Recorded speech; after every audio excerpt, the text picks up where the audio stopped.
Hello guys, NCDC के report के according 2024 में 37 लाख से भी ज़्यादा डॉग बाइट्स के केसेस सामने आए हैं और इसी कारण जो है 11 अगस्त को सुप्रीम कोर्ट ने एक लैंडमार्क डिसीजन लिया है। दिल्ली और दिल्ली एनसीआर से सभी आवारा कुत्तों को उठा करके रिलोकेट करने का डिसीजन लिया गया है। पर्सनली अगर मैं अपनी बात बताऊं तो मुझे बचपन में कुत्तों ने काटा है 2nd स्टैंडर्ड में एंड बट ईश्वर का आशीर्वाद है कि हमारे मन में हर पशु के लिए, हर प्राणी के लिए प्रेम और सद्भावना है।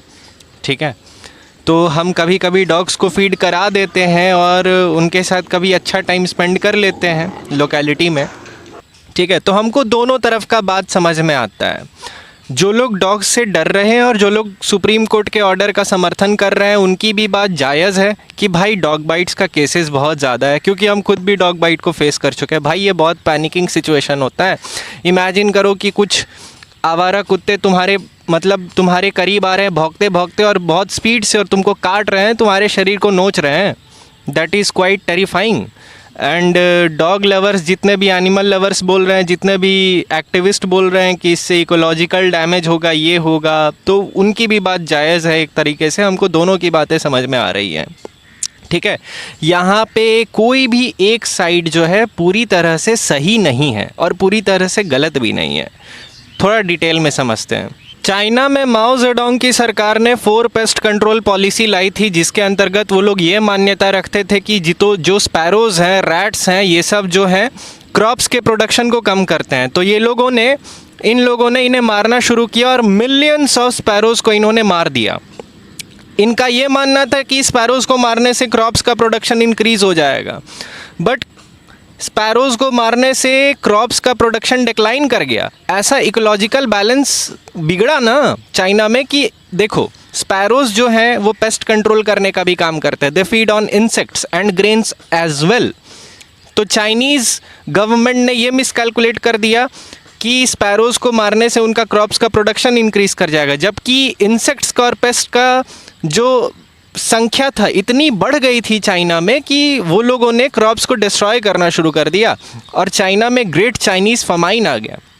तो यहाँ से तो हम लोग ये ज़रूर नोट करना चाहिए हम लोगों की, भाई सारे डॉग्स को रिलोकेट कर देना एक बहुत रिस्की सिचुएशन होगा। सो अगर इस सिचुएशन में अगर कोई इकोलॉजिकल इम्बैलेंस क्रिएट होगा तो हम लोग उस चीज़ को फिर डील नहीं कर पाएंगे शायद। बट अब उन लोगों को, उन आवारा कुत्तों को छोड़ा भी नहीं जा सकता है डायरेक्ट सड़क पर कि भाई फिर डॉग बाइट्स का केसेस इंक्रीज़ होते जाएगा। तो करें क्या फिर? राइट नाउ पूरे वर्ल्ड में नीदरलैंड्स की पॉलिसी को काफ़ी सराहा जाता है, क्योंकि नीदरलैंड्स ने जिस तरीके से स्ट्रीट डॉग्स के साथ डील किया वो काफ़ी काबिले तारीफ़ है। नीदरलैंड्स ने CNVR पॉलिसी का यूज़ किया है। C मने कैच, मतलब स्ट्रे डॉग्स को पकड़ो, N मतलब न्यूट्रलाइज, उन्हें स्टेरलाइज करो ताकि वो फ्यूचर में रिप्रोड्यूस ना कर सके, प्रजनन ना कर सके। V मतलब वैक्सीनेट करिए उनको, और उसके बाद R का मतलब है उन्हें रिटर्न कर दीजिए जिस एरिया से वो आए थे। तो CNVR पॉलिसी जो है काफ़ी इफ़ेक्टिव रहा था नीदरलैंड्स में। इसके अलावा उन्होंने पेट डॉग्स को या पेट एनिमल्स को अबैंडन करना, इस चीज़ को उन्होंने पिनलाइज किया था, इसको एज अ क्राइम कंसिडर किया था, जो कि सही भी था कि भाई अगर आप पेट अडॉप्ट करते हैं, एक पेट पालते हैं और उसको आप छोड़ देते हैं, आप उसकी रिस्पॉन्सिबिलिटी को कैरी आउट नहीं करते हैं, तो ये आपकी गलती है। और नीदरलैंड्स ने इसको पिनलाइज करके काफ़ी अच्छा स्टेप लिया था। इसके बाद जो है स्ट्रीट डॉग्स की समस्या काफ़ी हद तक नीदरलैंड्स में कम हो गई थी। खैर, ये एक चीज़ जो है यहाँ से भी इंडियन गवर्नमेंट और भारत की जो सरकार है, जो सुप्रीम कोर्ट है, यहाँ से काफ़ी आइडियाज़ ले सकती हैं।